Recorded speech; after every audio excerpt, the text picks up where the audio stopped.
Do all of you fish on Green Bay? Really? You guys started going to Green Bay now? Listen, we'll get this started. This is good because you guys are going to be so much more, successful in Green Bay because of this game. I don't know if any of you guys are familiar with Parteka. He's been around the musky scene for a very, very long time. He's not a guide, but he's famous. They call you Trolling Bob, don't they? It's a joke. Huh? It's a joke. It's a joke. Tongue in cheek. I am not a troller, but not much of a troller. No, but he's a pounder, I can tell you. But he's very, I can tell you something. There's probably nobody that probably knows more about Green Bay, I would say, than this man does. I mean, scientifically, historically wise, he's got it going on. And that's why we had him come in this morning to talk about Green Bay, because he's a wealth of knowledge, and everybody in the Green Bay area knows that. So you can go take her off, Bob. Sounds good. Thank you very much, Rich. Appreciate the opportunity. Just want to welcome everybody this morning. It's been about 5 years since I've been here speaking. Back in 2020, I moderated a panel discussion on proper catch and release, how to handle fish, get them released safely, basically what to do once you get the fish on the line. But it's great to be back here talking to you all today. What we'll do is we'll just start off with just a little bit about myself. My name is Bob Parteka. I lived in Green Bay for 20 years. I call that my home water. I've been involved heavily in conservation and research. I work very closely with DNR biologists, their wardens, as well as the university researchers to try and promote and improve musky fishing on Green Bay. I've been a musky fishing advocate for a long time, been a little bit of a historian out there as well. But today, just want to give you some background on what makes Green Bay such a special body of water, where we're at, where we're headed. We'll get into some nitty-gritty stuff as far as actual fishing is concerned too. Just want to mention another thing, as Rich said, I'm not a guide, so I'm not here to sell anything or promote my business. I'm just here to help you guys understand how to think on the water and how to break stuff down. And again, it's a lot of water out there. It's big water, but the fish is small if you know what you're doing. So a little bit about myself. Green Bay, for those of you who don't know where it is, I got a nifty little map here. It's about 2.5 hours north of Milwaukee, 4 hours east of the Twin Cities. And I'm currently working on getting legislation passed to ban all fish from coming up to Green Bay because the bears still suck. So, all kidding aside though, we're going to talk about the history of Green Bay. Then we'll get into the management of the muskies themselves, some habitat restoration that's going out on the bay, some really good news that we've got coming down the pike here. And then we'll get into the meat and potatoes about how I break down the system, what I term a sub-seasonal attack. Looking at different patterns and tactics, and we'll actually zero in on some specific areas that you guys can focus on, some high percentage areas throughout the season, and hopefully get some big fish in the boat. And then after that, if we've got some time, we'll do some question and answer as well. As I mentioned, Green Bay is big water. It is the world's largest freshwater estuary. We've got over 1,600 square miles out there, which equates to over 1 million acres. So essentially we're talking about Lake of the Woods size water out there. Thing is, you can't catch fish everywhere. What we do is, we follow specific bait fish migrations throughout the season to keep us on these fish, and I'll get into the details on those a little bit later. But as you notice here, you can see that the entire Green Bay watershed is fed by a number of tributaries, starting with the Fox River on the south end there in the lower bay, working up the Duck Creek, Swamico River, Pensacchio, Oconto, Peshtigo, Menominee. And we've also got some weedy bays out on the east shore too, up in Door County, particularly Little Sturgeon Bay and Sturgeon Bay, which can be very productive. We'll get into those a little bit more detail. But first thing I want to do is talk about the history of Green Bay. Everybody knows Green Bay's got some big fish out there. I mean, really big fish. But what few people understand is that how fragile this ecosystem is and how bad it looked just, over 35 years ago. These muskies are native to the area. They're very abundant up until the late 1800s. However, due to some manufacturing, particularly the paper manufacturing, they've been dumping PCBs and lots of chemicals unabated into the watershed for decades and decades and decades. That destroyed tons of the habitat, and the muskies were extremely heavily impacted by that. So, decline in water quality. And also, back in the day, there was actually no limits as far as how many you could catch and how big, so we had a lot of overharvest out there as well. So, again, those muskies were almost completely wiped out before 1989. Speaking of 1989, that's when the DNR decided, actually the state decided, that they wanted to see if they could reintroduce muskies back into the bay. They'd had a successful program on walleyes back in the late 70s, starting 1977. And by 1984, they'd actually had a self-sustaining population of walleyes out there. So that's a success story. They figured, okay, now let's see if we can do it with our state fish out there as well. Unfortunately, things didn't work as well as they did with walleyes, as you know, with muskies. It's a little bit tougher nut to crack. But back then, what the DNR did is they reached out to a bunch of musky clubs, including the Muskies Inc. chapter in Green Bay. But I just want to point out, Dave's Musky Club down in the Fox Cities was really instrumental in getting the ball rolling. They were the ones that are really in on this early. They got a hold of us, and in fact, our Muskies Inc. chapter, a lot of guys in the club were adamantly against stocking muskies out in the bay. They're saying, you've got a cesspool out here, you're never going to see a muskie out here ever, ever, ever. It's a waste of money. And look where the system is today. So, unfortunately, as I mentioned, we had lost a lot of our muskie population. They're almost completely extirpated. So we needed to get muskies from somewhere. So what we did is we partnered with some other organizations out of Lake St. Clair, Lake Huron, as well as a system called the Indian Spread Chain. And we also reached out to the Ontario Ministry of Natural Resources, where we got some fish out of Georgian Bay up in Lake Huron. So I guess the main thing I want to point out here is that, you know, again, Muskies Inc. has been instrumental in these efforts ever since, and today we lead the charge as far as conservation out in the bay. Just a couple pictures taken from last year, last spring on the left-hand side there. A bunch of us volunteer with the DNR when we do our egg collection in the spring on the Fox River. That right there, I believe, is a 53.5, Tim, that you released.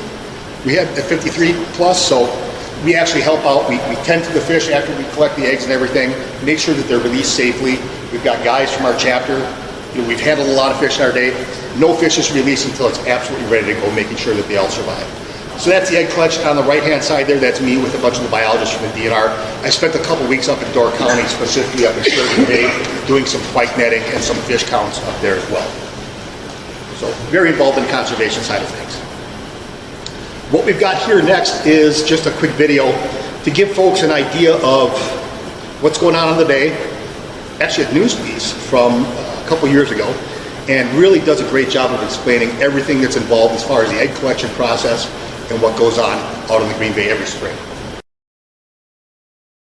Wisconsin's state fish is thriving in the Bay of Green Bay and its tributaries. DNR biologists just completed their annual Musky survey and egg collection on the Fox River. New at 4, a look at some of the monster fish in the world-class fishery. At the Fox Point boat launch into Pier, it's a spectacle that lures anglers and leaves them in awe. Massive muskies up to 58 inches long in a holding tank on a DNR boat. I'd say we have a top 3 fishery on the planet right now as far as muskies is concerned. I personally think it's number 1. We've got some of the biggest fish on the planet right here in our own backyard. Quite the contrast from just 3 decades ago, when musky clubs and the DNR partnered to reintroduce Great Lakes spotted muskies in the Bay of Green Bay. Green Bay system, the watershed itself, was absolutely decimated in the 20th century as far as muskies are concerned. They are native to this area. Unfortunately, due to pollution, overharvesting, things like that, these fish were almost entirely gone. While natural reproduction remains extremely low, the thousands and thousands of young muskies released each year are growing at a rapid rate. The reason? Their diet. Primarily the forage itself. There's so much food out there for them to eat, especially in the bay, but also in the rivers and other tributaries. Sturgeon Bay, up in Door County, Little Sturgeon. Once removed from fyke nets and brought to shore, the muskies are measured and tagged.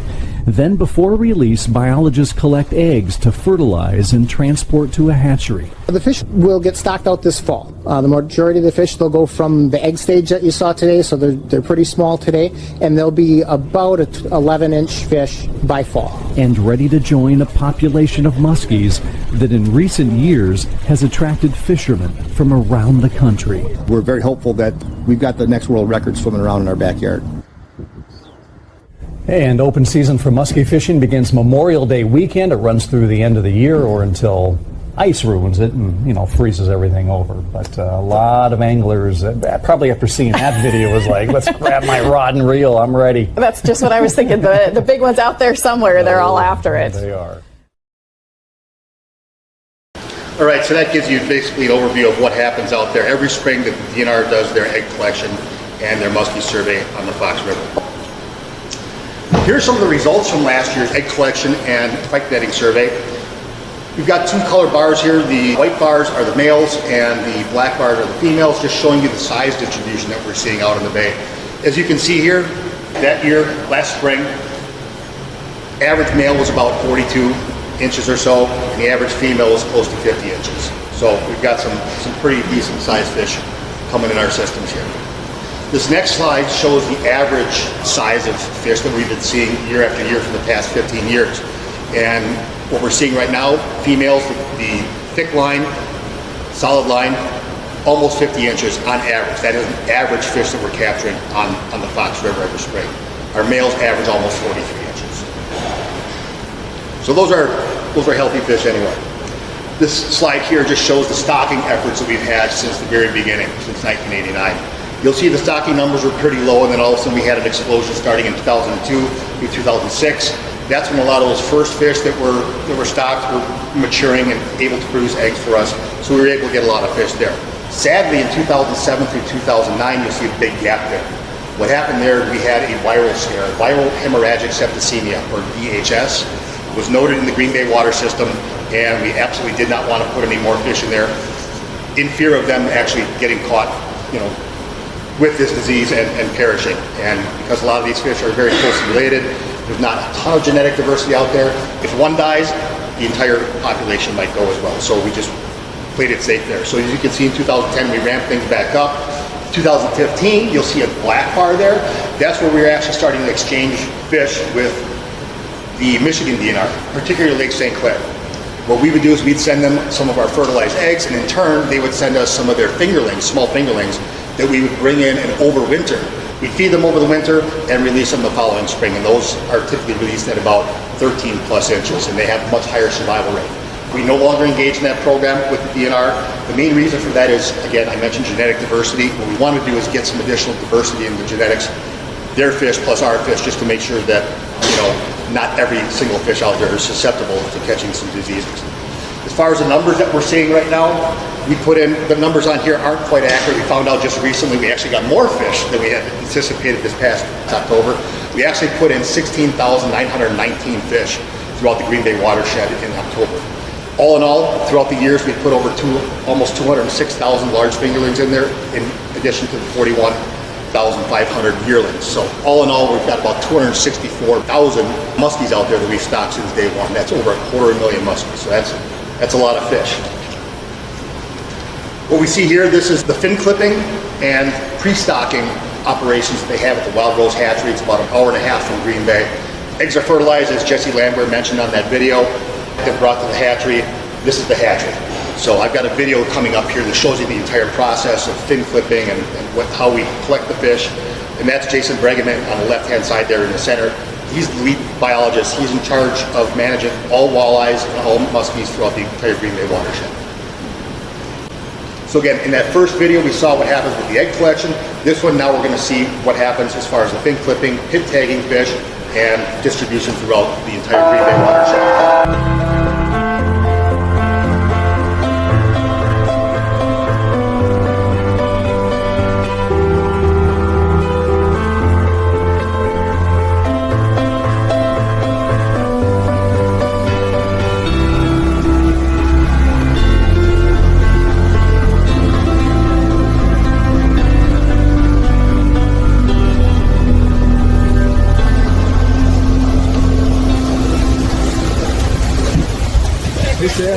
Do you want another batch of this mixed up, or? I think honestly we made one up just more. I don't know if you did a timer though on it.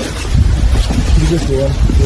I do a timer. I'm gonna put you in a little bit.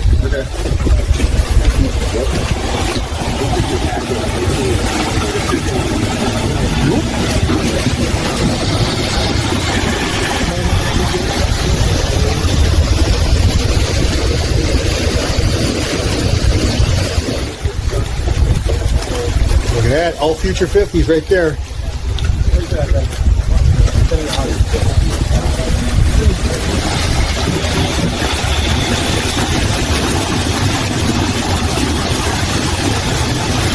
So the fish are taken from this pond, brought to this holding tank.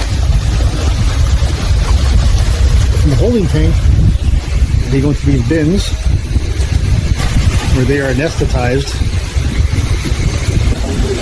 So after they're anesthetized, they're brought into these blue tubs where we clip them. These are all clip fins right here.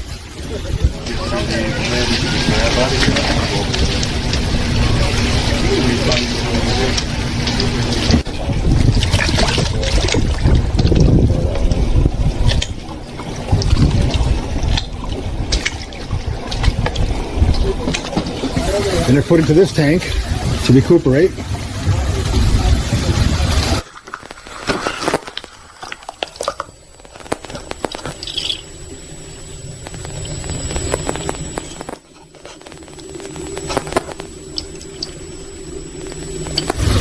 And from this tank, they go into the truck. And these last two tables, as you can see, they've got some green pit tag wands on them. A lot of the fish that are taken out of the ponds are actually pit tagged as well, recorded in the database, and brought to the various launches throughout the Green Bay watershed.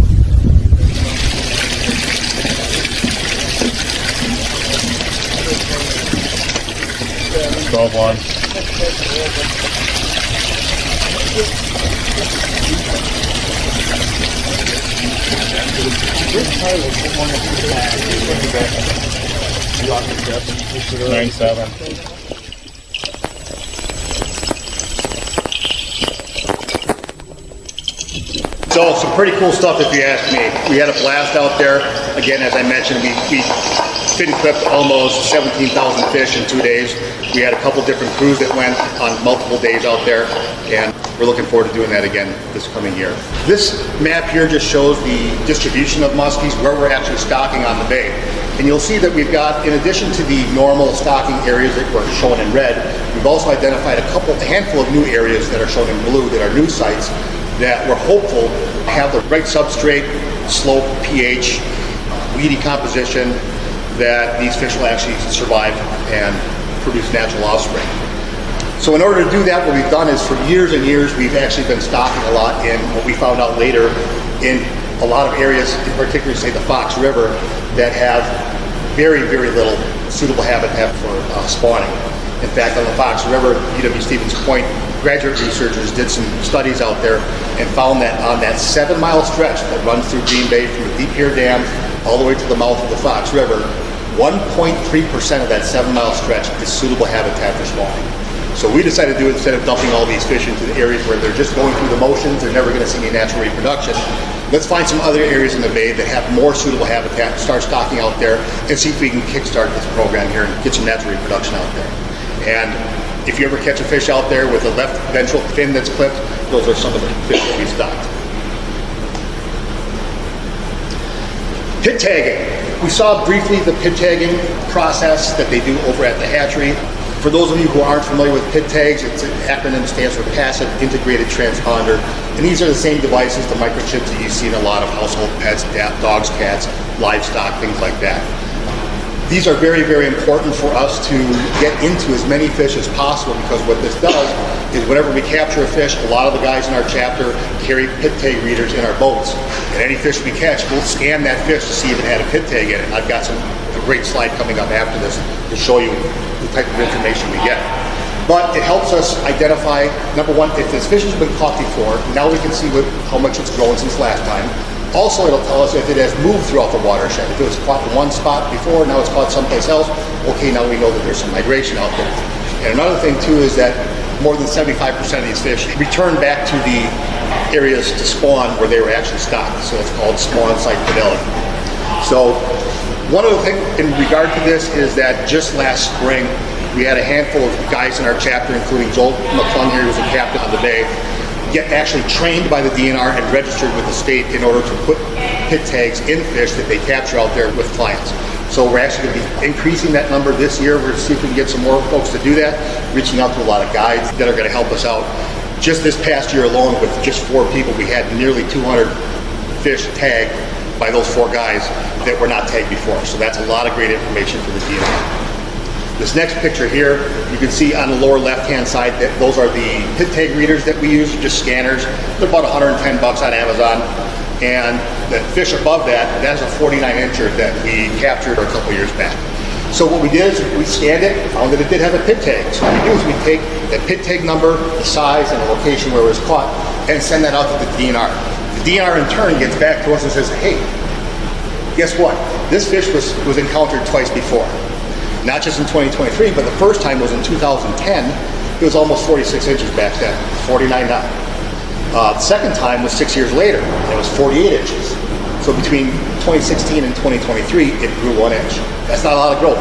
The reason for that is because it's a male, 49-inch male. And those, we get probably around 50-inch males in our fyke netting survey every year. In fact, last year we had a 51.7-inch male. They took it out of the tank and were getting ready to squeeze the eggs out of it, and all of a sudden they realized there's no eggs, just milk is coming out. We got a 52-inch male, which is crazy. So this is the type of information that we get, and this is absolutely invaluable for our biologists. As far as the muskie management program, our primary goal is to get a self-sustaining population of muskies out on Green Bay, which we do not have right now, unfortunately. The main reason for that is we just don't have the natural reproduction out there that we need, and that's because the habitat's been degraded so badly over the decades.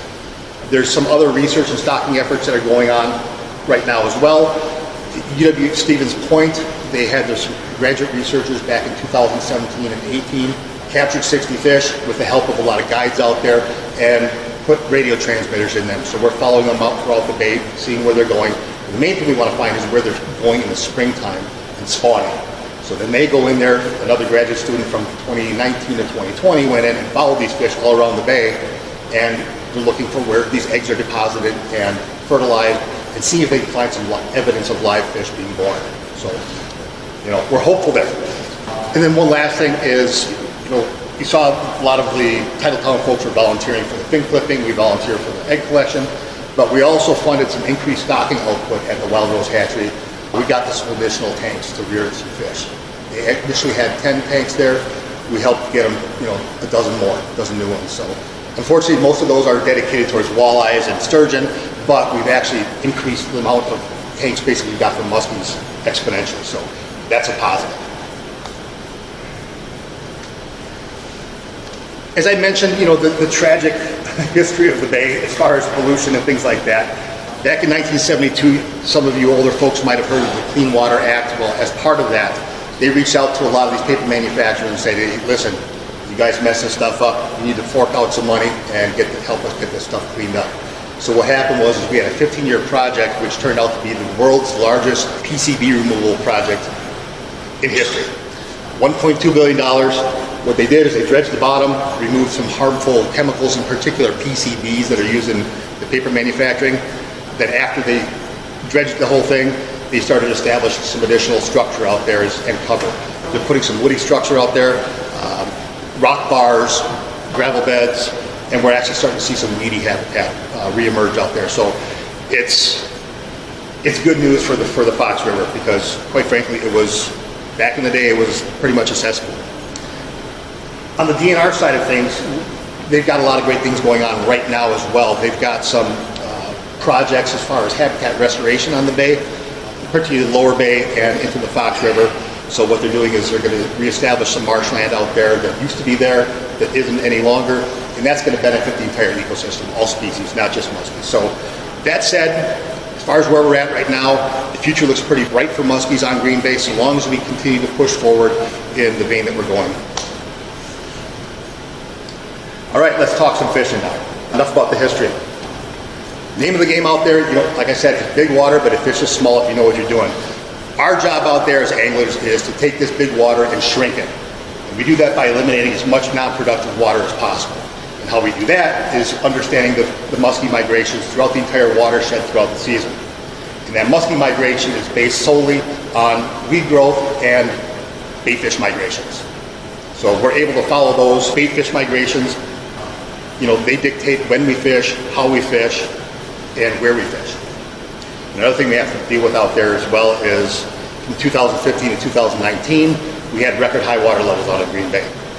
Previous to that, a lot of the weed edges and weeds that you saw out there, sunlight could no longer get down to the bottom, so a lot of those disappeared. However, after the ice out of 2020, the water levels started coming down again. Right now they're very, very low. especially on the Fox River. It's probably about 2.5 feet low right now. So we have to deal with those fluctuations a little bit from year to year. So it's just a mindset thing you need to get used to and adjust to every season. So it's kind of like sometimes you have to relearn the system, but that's what makes it so, I think, so challenging and fun to fish. Before we get into the meat and potatoes, I just want to make sure that everybody understands the absolute basics of musky fishing. These are the absolute minimum you should have on your boat anytime you're going musky fishing. First and foremost, especially with the big fish that we got out of Green Bay, you need a musky net. Not a salmon net, not a walleye net, a musky net, and a solid one. And there's a lot of different makers out there, whatever works best for you. Make sure you've got some good hook out tools in case you need to do some surgery on some fish that may swallow some baits deep. We carry long nose pliers, bolt cutters, boga grip. We only use the boga grips for hook removal. That's it. We never lift the fish with those or hold fish or pictures with the boga grips. They're used strictly for hook removal. Then obviously you're slipping pliers, hook files, but I carry backups, duplicates and triplicates of pretty much everything on my boat. My season actually starts well before the opener starts. What I do is I've got a preseason basically. What I'm doing is I'm heading up on all the tributaries, just doing recon and scouting and seeing what's going on up there. What I'm looking for is fish activity. If I can see some paired fish out there, whether it's the Fox River or any of these other tributaries or some of the stuff up in Sturgeon Bay, checking for water levels. What's the current look like on a lot of these systems? Is there enough flow to really get these fish moving for the opener? And also we're looking for hazards too, because sometimes on some of these rivers, once the ice out comes, you may have logs show up that weren't there last year. So just making sure that we're able to navigate safely if we choose to fish those systems. What I look for as far as when things really turn on is I'm looking for that 50-degree mark. That's when it's game on. That tells us these fish are moving in and we're going to be reaching peak as far as spawn is concerned. Unfortunately, this typically happens a couple weeks prior to the opener. So what happens is once our opener comes along, most of these fish are gone. What we're fishing for is basically stragglers, and we're not really fishing for spawning fish either. There's lots of fish roaming around and stuff, and there's some fish that come late to the party also. I'll get into that a little bit later, but as far as when fish move out, when that opener season ends, I don't really look too much at water temperatures. I don't pay much attention to them at all.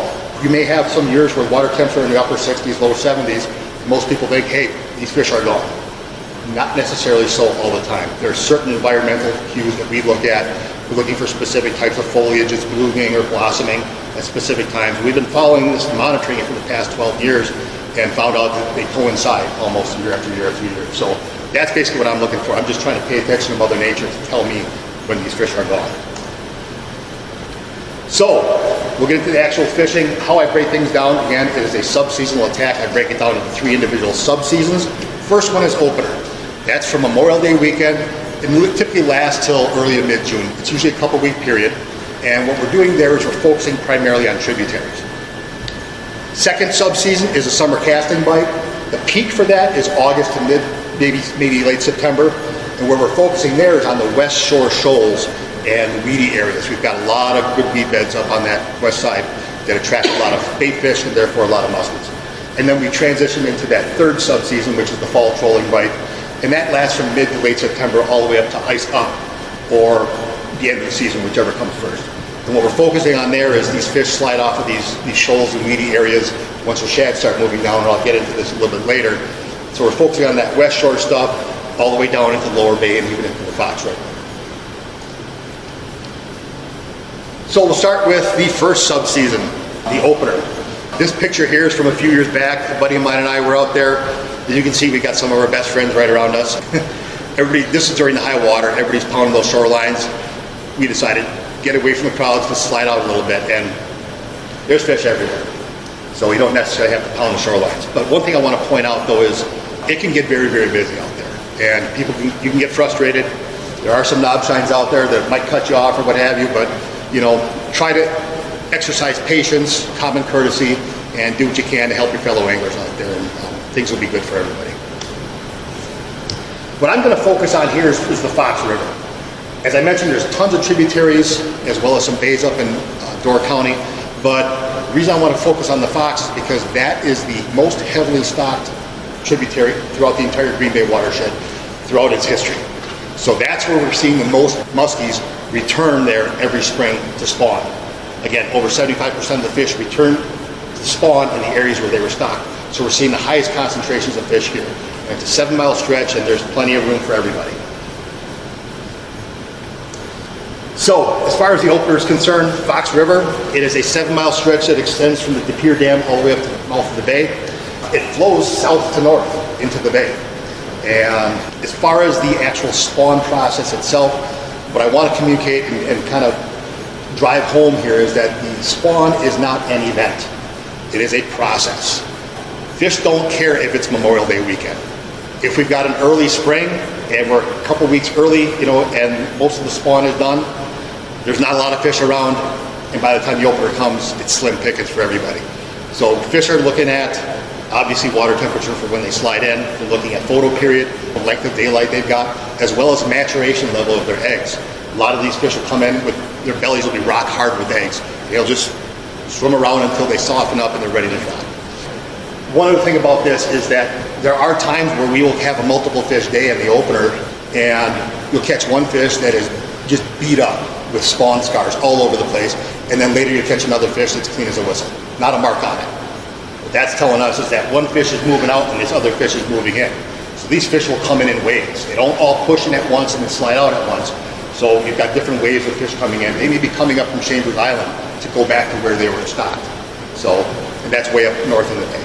So one other consideration we look at is whether it's early versus late spring. Again, if it's early spring, things can be pretty tough because when the opener comes around, most of these fish are gone. So what we're doing is we're just hunting for stragglers. And there's still some fish in there. There's resident fish that stay in the Fox River or any of these tributaries all season long. But it's not really a fishable population. And plus, sometimes water temps during the summer get a little high, which is why we cast out on the bay mostly. We don't have to worry about water temps out there for the most part. And again, as I mentioned earlier, most of the spawn is done by the time the opener comes around. Current is king out there. If we've got an opener coming up and I go up to the De Pere Dam and I don't see any gates open, I know there's no flow, I get depressed because it can be tough sledding. What we want is nice current here. Next slide I'll show you, how that applies out here. But one thing I want to mention about this 7-mile stretch is that people get hung up on specific areas or spots, things like that.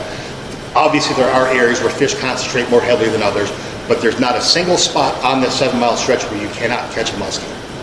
Joel and his buddy Randy right here a few years back they're fishing downtown, casting baits at the steel walls. And we tripled that day. So, hey, these fish can be anywhere. They can be downtown, they can be on shallow flats, they can be in woody structure, they can be in weeds. So feel free to mix it up. These fish are all over. This is a section of the Fox River here just to show you, how we attack this. These fish are concentrating in key areas of spawn, primarily shallow flats in some of these bays. On that west shore there, you'll see there's 2 separate bays. And I'm not sure if it shows well out here, but there's currents. The current for the river is flowing north. If we get enough current moving through here, we've got current rolling through here. If we're casting the shore sometimes, we've got enough current. There's an eddy that'll form here. You can stop your trolling motor right here, and it'll push you against the current. So there's a big eddy, and we fish some of these bays like that. There's also some shallow flats on the other side, the west shore. Most everybody's counting that east shore. There's plenty of fish on the west shore. It's just that everybody tends to play follow the leader out there. So don't be afraid to poke around a little bit. And the thing is, these fish are typically pretty shallow, usually at about 5 feet or less. Sometimes we're bombing the shorelines, trying to cast on the shore and just pulling our baits off of that. Don't really need to burn them or anything. And then there's also adjacent flats near some of these areas that, these fish are just roaming around out there. The key to this area, to working these areas though, is that I typically have 2 other guys that come up and fish with me for about the past dozen years. We've got basically a surgical approach to this. The guy in front is using the highest efficiency bait possible with the highest hookup percentage possible. That means he's throwing blades. He's getting more cast per hour than anybody, and he's able to cast and target, see if he can find some active fish. The guy behind him might be throwing blades as well, but maybe mix it up with a spinner bait. The guy in the back who's working a 3-hole, he can throw whatever he wants. If he wants to throw blades, fine, but if he wants to mess around with some top water or some, glide baits, what have you, twitch baits, we'll get into baits a little bit later as well, but, we're just making sure that we're covering as much water with as much different types of presentations until the fish tell us what they want. And once they do that, we kind of zero in on stuff. Once is a fluke, twice is a coincidence, 3 times is a pattern. So that's what we're trying to develop out there through this process. As far as bait selection is concerned, it's pretty simple. I rarely throw anything over 30 bucks on the bait. This is the kind of stuff that I'm throwing. Small blades. This is a Mepps Musky Marabou, $17 at Fleet Farm. We just slap a Kalen's grub on it, maybe size up the back hook a little bit. There's a Booker 700 series next to that. Caught fish on that. And in the past several years, I've been actually throwing a lot more glide baits. I wouldn't say it's like 50-50 with blades versus gliders for me now. Probably like 60-40 blades over gliders, but gliders can be deadly as well. Twitch baits work with your grandmas, your slammers, things like that, cranes. Those are popular as well. And then one thing is topwater. I've actually gotten away. I haven't fished for topwater out there for years. I don't know why, but at low light situations, especially like at dawn or dusk, or even, you know, in the middle of the night, just a standard prop, top raider, whopper plopper like this can be deadly out there. And then I just want to mention one other thing. I personally don't throw these much, but I know Joel's had success on these smaller swim baits with or without dozer blades in front of them. I just want to make sure that I include this so you guys know that there's additional options out there aside from, you know, these hard baits as well as the blades. This is my opener right here. This is my starting lineup. That's it. That's what I throw every year. I'm throwing a Mepps Musky Marabou. I size up on that back hook. I throw a Kalen's grub on the end, and that's what I'm throwing. And I'm throwing small gliders. Usually, I'm partial to 6-inch phantoms myself, but I'll stop throwing it when fish stop eating it. And so far, so good. All right, we talked about the fox, but as I mentioned earlier, there are some other tributary options as well. Here are some listed here. What I would suggest you guys do is if you're looking at getting away from the crowds and hitting some other systems, maybe, you know, exploring a little bit, check the DNR stocking records online. You'll see which of these tributaries have been stocked heavily. Some of them have been stocked more heavily than others. The ones that have been stocked most heavily are probably going to have highest concentrations of fish, more numbers going into those. So, and that also, take a look at the regulations for each of the tributaries that you're fishing. As we move ourselves out of the opener subseason, we transition into a time where these fish are actually moving out. They're done spawning. They're moving back out into the bay, out of all these tributaries. Most guides and anglers at that time are not chasing for muskies from, say, mid-June to, you know, late July or early August. But there is a way that you can actually extend your season by doing what we call tributary hopping. Now, again, I mentioned earlier, I typically start in the Fox River, but once that bite dies, I can go up to Pensauke, I can go to the Oconto or the Peshtigo, or I can go up into Door County. There's a lot cooler water up there, which means that a lot of times the fish are maybe a couple weeks behind in the spawn. So we're able to tributary hop, go north, north, north, and stay on these fish longer throughout the season instead of just that 1 or 2 week period for the opener on the Fox. So that's been very helpful. Which brings us into our second subseason, and that's the summer casting. What I always tell everybody, August to mid-September, if you're planning a trip up there, you can't go wrong in that time frame. That 6-week period, that's when the magic happens, really. That's the time that I really, really recommend folks hit it. And what we're focusing on is these West Shore shoals. They are community spots, but they're community spots for a reason. It's because a lot of fish show up there every year. So what happens is these weeds pop up and the bait fish move in, the muskies follow. So, and you'll see from Littletail Point northward there, we've got some, you know, some shoals as well as big weed patches. We call that Facebook flat just above Littletail. If you look at a satellite image, in fact, you'll see that there's an entire weed edge that goes almost all the way up to Michigan. Now, not every place is good to fish. Just because there's weeds there doesn't mean there's muskies. So what we're looking for is a lot of these structures, like shoals, a shark fin, or a Pensauke shoal, that really, really concentrate the fish. And the name of the game there is blades and rubber. That's what we're throwing. On the left-hand side, you see the typical blades that we're throwing, and on the right, you know, a little bit of rubber. So bait selection, standard doubles are great out there. For years and years and years, everybody was throwing nothing but 10s. Well, fish don't only eat 10s out there. In fact, they get probably used to it. So my starting lineup here is I'm using double blades. If I'm starting with 9s. Vast majority of the time I get out there, I'll put 9s on. And if I'm going to make a change, if things aren't working on 9s, if I'm going to switch it up, I'll typically size down. I'll go to 8s. And I've had a lot of success doing that over the past few seasons instead of going up. From then on, I don't throw a lot of 10s. Quite frankly, I just don't. But if 8s aren't working, 9s aren't working, I'll work on some staggers. And there's a lot of great staggers out there. Pandemonium, the Marvins have been absolutely tearing it up on the bay for the past several years. Huntsy Tail Bangers, he makes some great stagger blades as well that have also been ripping it up on the bay. And then if that's not working, we'll actually downsize even further. That bait on the right-hand side, it's a custom I had made for Eagle River years ago, but it's a 6/8 stagger. It's a number 6 Indiana blade with a number 8 Colorado. And that bait right there absolutely tore things up in 2021 when a lot of other stuff, our standard stuff, wasn't working. So these big fish will eat small baits. Make no bones about it. And then one other thing that we do is it's every single bait that I throw out there, every blade, I'm throwing a Kalen's grub on the end. Just something I do. Doesn't hurt. A little extra contrast, a little more wobble, a little more action on it, and also enhances the profile. For those of you who like throwing rubber, there's plenty of options out there. Swim baits for the past 6, 7, 8 years or whatever have really been coming on strong. Your standard Poseidons, your swimming dogs, things like that. If you like throwing dogs, you don't have to throw anything bigger than a mag dog.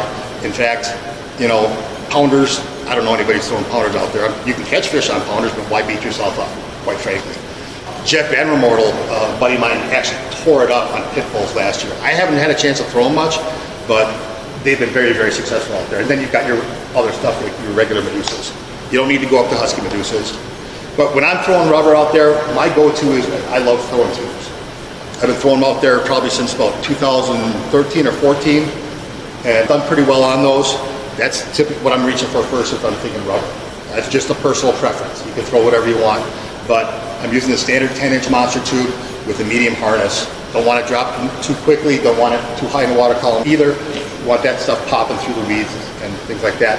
And also, you can add some blade attachments on the end. That'll actually slow the sink on your bait and add some additional flash. Now just a word about big water. This here is a little bit of, this is the type of stuff we'll be casting on the bay. This day was me and my buddy Greg from Wausau here. He comes over and fishes with us quite a bit. What we're doing here is we're just setting up some drifts. We had a strong south wind that day. It was blowing north, so we drifted all the way to the end of the shoal. Now we're just driving back down to take another drift, another pass. You can see he's just casually eating a sandwich out there. Thing is, this is big water and it is dangerous water. People do die out there, and I cannot stress enough that if you have not a lot of experience, your best bet is to hire a guide. Or just make sure that you've got a deep beat boat, or fiberglass especially. Those are the obvious choices there. But, as far as, you can't really tell about the waves here, but I'd say just look at the horizon, see what the horizon's doing. And this is the type of stuff that we're fishing. The only advice I have to you guys is rock with your ankles and your hips while you're casting. And if you get seasick easily, make sure you bring some Dramamine. All right, I'm going to give you guys just a couple, tips and tricks for the summer casting bite. Just some recommendations that I've gleaned over the years. Fishing from the back of the boat is absolutely paramount and was a game changer for me. I used to fish out of the front of the boat years ago. I switched to the back, and especially in big waves, it's highly recommended. It's the widest part of the vessel, lowest to the water, and doesn't get as affected by waves. What we're doing out there is a lot of times when we're working these shoals with large weed beds, we're making bomb casts. We're trying to cover as much water with each cast as possible. What we want to do is give this fish as much time as possible to track that bait and actually eat it. Boatside mechanics are absolutely crucial out there. What I tell everybody, all my guests, is what I need from you today is rock star figure eights on every cast. Rock star. I want you covering all 3 dimensions. I want wide ovals or big 8s, whatever's happening out there, whatever the fish want. So that's absolutely crucial. One of the things that's benefited me about 6 or 7 years ago, I actually switched to foregrip. I used to cup the reel. I found out that my hook sets are so much more powerful. I get much more leverage and crank on those fish when I'm foregripping. The fulcrum is up here, and I can really drive the hooks home. A couple other tips here is, once you get a fish on, rod tip down. I know it looks cool, like you're fighting a tarpon, this looks cool to do, but you're going to lose a lot of fish doing that. As soon as you get that fish on, rod tip down to the side, what have you, and also please remember, if that fish wants to take you around the boat, do not try and turn it around and take it another way. Once you change directions on your rod tip, you're going to increase your chances of losing that fish. If he wants to take you around the big motor, let him take you around the big motor and have your net man meet you on the other side. That's simple. We always have our nets deployed in the boat when we're fishing, and our tools are always nice and handy for us. And last but not least, I saved two probably most important things for last year. Number one, if you get a fish, no matter where you net it in the boat, once, especially in big waves, that fish goes to the back of the boat, 100% of the time. Once you get a fish in the bag, bring it to the back of the boat. It's the widest, most stable part of the vessel, lowest to the water, and plus if you're in big waves, you can actually get it behind the gunnel next to the big motor. There's that dead area back there. You can perform whatever surgery you want. It's nice and calm. And then once you get that fish in the bag, back of the boat, spotlight. Get that nose into the waves so that the nose is taking all the brunt and the back is nice and stable. You'll save a lot of fish doing that. Some other tips here, big waves. Does not make sense if you're working in a boat, say on the front deck, that sits high in the water, and you're working 2-footers with an 8.5-foot rod. Trying to do solid figure eights with a short rod is ludicrous, quite frankly. Several years ago, I switched to it. I used to fish 9-foot mostly, but then, rods got longer and longer. Several years back, I switched to 9.6. That was a great move. About a couple years back, I moved to a 10-foot, and I'm not throwing anything else. That's all I throw is 10-footers out. Usually an extra heavy for your blades. What I'm throwing, again, I'm not throwing a lot of 10s or 12s out there. And if you're throwing rubber, smaller rubber, you can use it, get away with an extra heavy. But if you're throwing some bigger stuff like mag dogs, things like that, I would probably go with the double X. But you do not want a pool cue out there. And one other thing here is your smartphone is your best friend. What I'm talking about is it is essential to have apps on your phone because I mentioned how dangerous things can get out there in a moment's notice. They can go from flat calm to 2-footers in 20 minutes. Or worse. So make sure you've got some solid apps on your phone to keep track of the weather. Look at this stuff before you go out. A couple that I recommend that I have, I use 3 different wind apps. And I check them all before I go out. I'm using Windy, Predict Wind, and Sail Flow. And then for my general weather, I'm using Weather Underground or Wonderground. And then for radar, I use an app called My Radar. That's for Android. There's a lot of them out there, whatever works for you. But make sure that you've got something on your phone. What happens when things go bad? Occasionally, some fish that we catch, especially the really, really big fish out there, they are super fragile. And when I say that, is that you look at some of these fish that are 55, 56 or bigger, these big girls are towards the end of their life cycle anyhow. So what I equate this to is trying to play tug of war with an 80-year-old woman and then expecting her to go, about her day as if nothing happened. So sometimes fish don't get going as easily as you'd like them. So what we're doing is, I've got the warden's numbers on speed dial. I'm calling the warden and letting him know, hey, we've got a fish on board right now. Maybe it's undersized. It's a 54-inch size limit out there. Say we catch a 48 and it won't go. All right, I'm texting or calling the warden letting him know, hey, this is Bob. I'm in possession of an undersized fish right now, but I'm just trying to get her revived in the live well. He'll send you a thumbs up, whether that fish survives or not. Have the courtesy to get back to the DNR warden and let them know, hey, fish swam out strong, or hey, fish didn't survive, what do you want us to do with it? Sometimes the DNR wants you to bring those fish in. So, and another thing is, sometimes if fish aren't going, you're way out there, say a couple miles out in big waves, bring it shallow. Once you contact the DNR, bring that fish in shallower. There's some reeds and calmer water towards the launch, and just get it near shore. So what I want to do here is focus on an area that we call the shark fin. Just like I talked about the Fox River, where we've got the most heavily concentrated fish, this is another area on the bay for casting during the summer where a lot of fish concentrate. Again, it's a weedy shoal on the west shore, extends 2.5 miles off of shore. There's a couple different launches you can use. There's a private launch named Gano's Launch, which is right by the structure itself. The thing about that is, it's a private launch and there's absolutely no power loading there. So be mindful of that. And then there's another launch just south of there in Swamico, which is a public launch. It's really, really nice launch. One other thing I want to mention is a lot of people were fishing the shark fin and say, yeah, I was out fishing on Gano's Reef. No, you weren't. You were fishing the shark fin.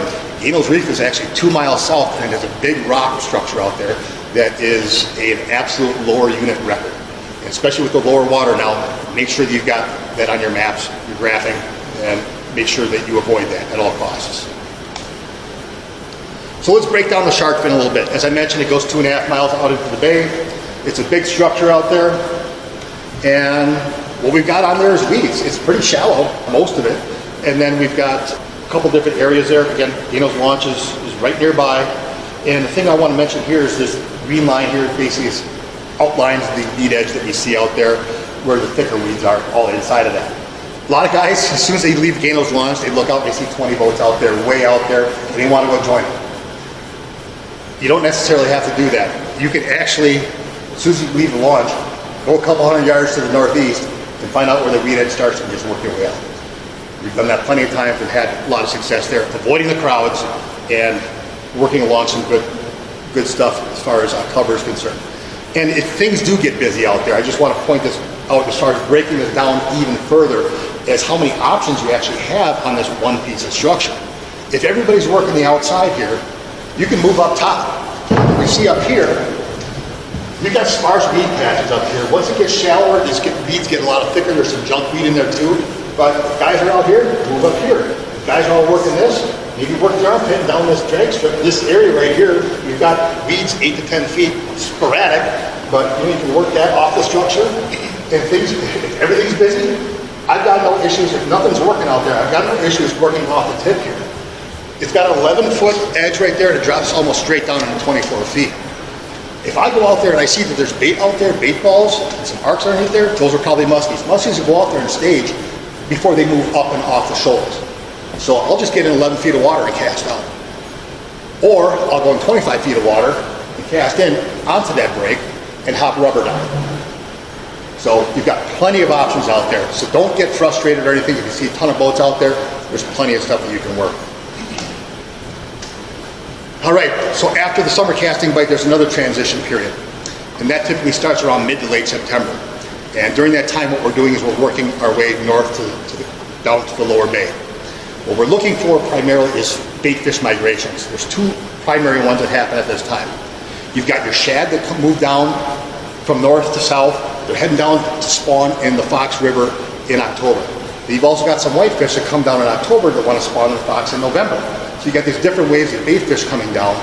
And as far as when to start, this transition takes place, I'm looking for what Mother Nature's telling me. I'm looking for cormorant activity. Throughout the entire season, you'll see maybe 5 cormorants here. There's a solo, couple, maybe 10 cormorants there. All of a sudden, as September comes around, you start seeing dozens, then hundreds, and then thousands out there. That tells me that the shad are moving down and these cormorants are feeding on that. That's when we slide off these casting bites and start moving towards trolling. So, as you can see, they all move down and they congregate in the lower bay, and they'll stage out there until conditions are just right for them to go into the Fox River to spawn. The reason I got this circled here is because you'll see a lot of activity in that area in the fall, particularly September, October, November, even later. Guys just doing merry-go-round out there, get in line. They're just raking the lake and looking for all these muskies that are out there gorging on all these different types of bait fish. Again, it's a virtual smorgasbord for them. So that leads us into sub-season 3, which is the fall trolling bite. That lasts from mid to late September, as I mentioned, all the way to ice up or until the season ends.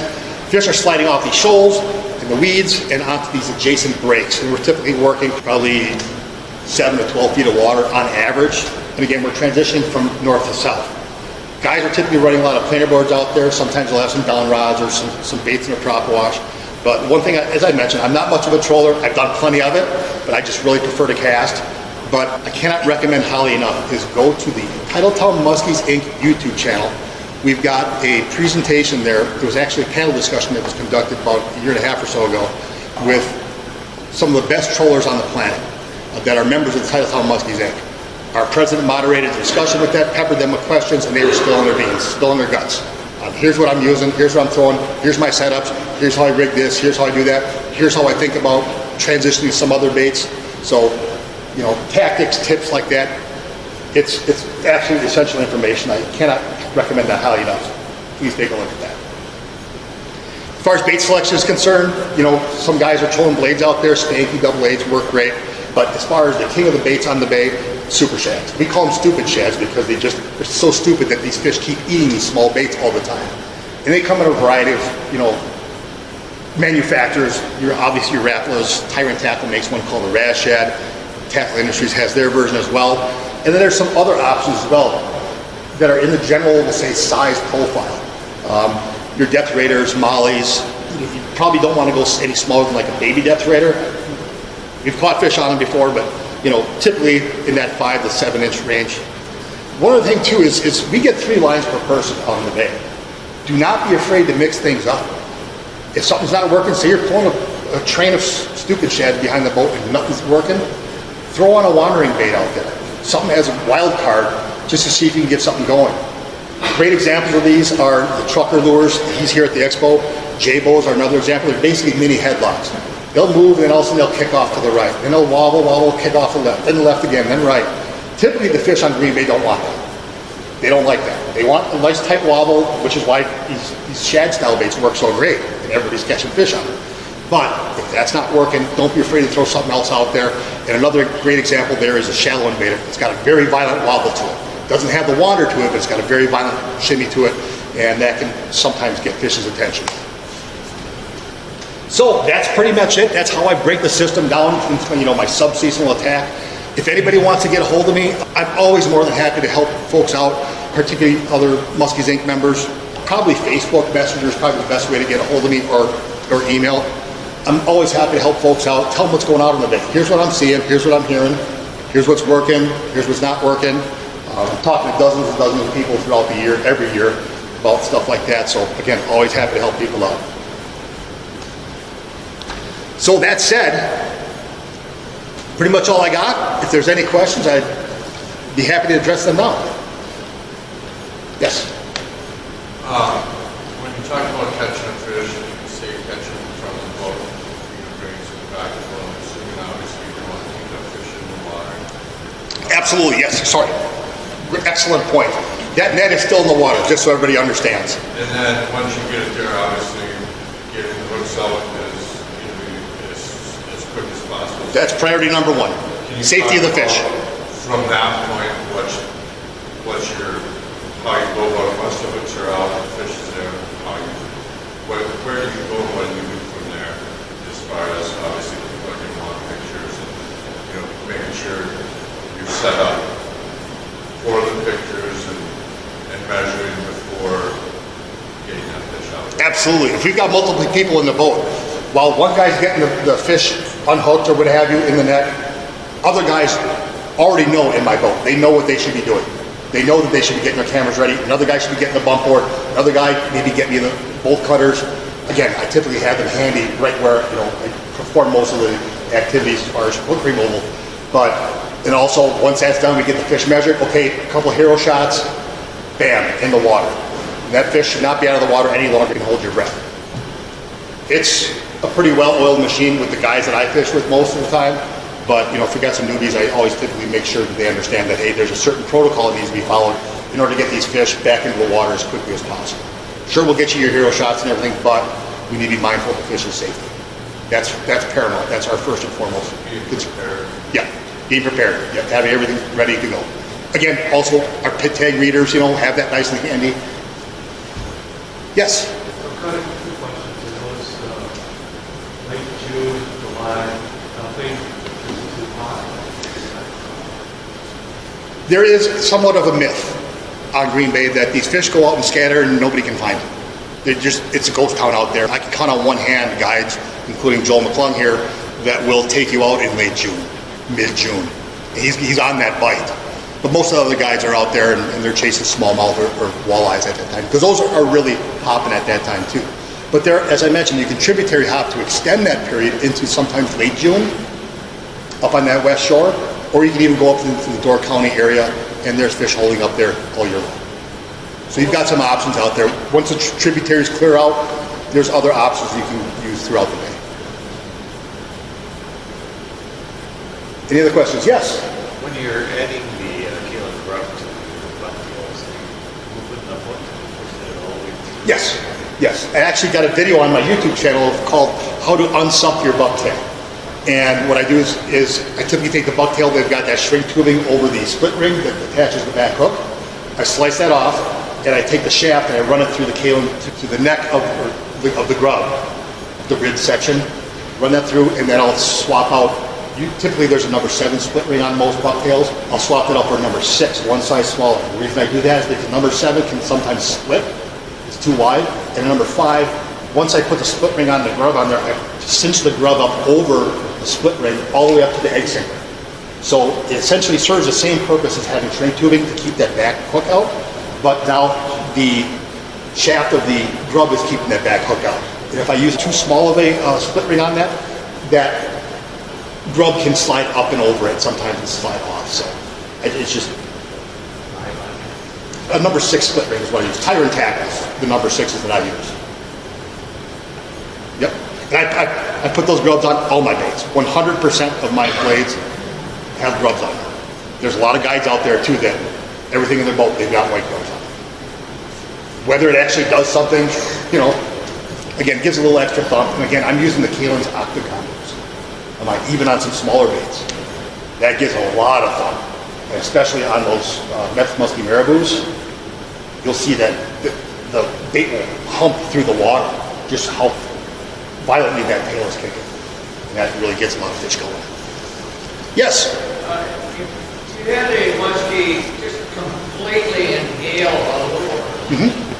And you really don't have a safe way of getting it out. How detrimental is that? Well, it can be very detrimental. There are some stories, I think they're anecdotes, could be old wives' tales, that, hey, don't worry about a fish swallowing a bait, it'll spit it eventually, or it'll dissolve the hooks. I'm not sure how much truth there is to that. What we do is we use, I mentioned some of the tools that we have earlier. We've got long hook out tools that we can poke in and grab the hooks out. Another great hook out tool is by a company called Baker. You can actually reach down and pull that hook out. So I've never released a fish without getting the hooks out, ever. We've always been able, and again, I'm very, very fortunate that I've never had the situation arise where that bait is so deep that this fish just has no hope at all. But whether it's deep or not, we try to get it out. So, and there are specific tools that we use in order to do so. Okay. Anything else?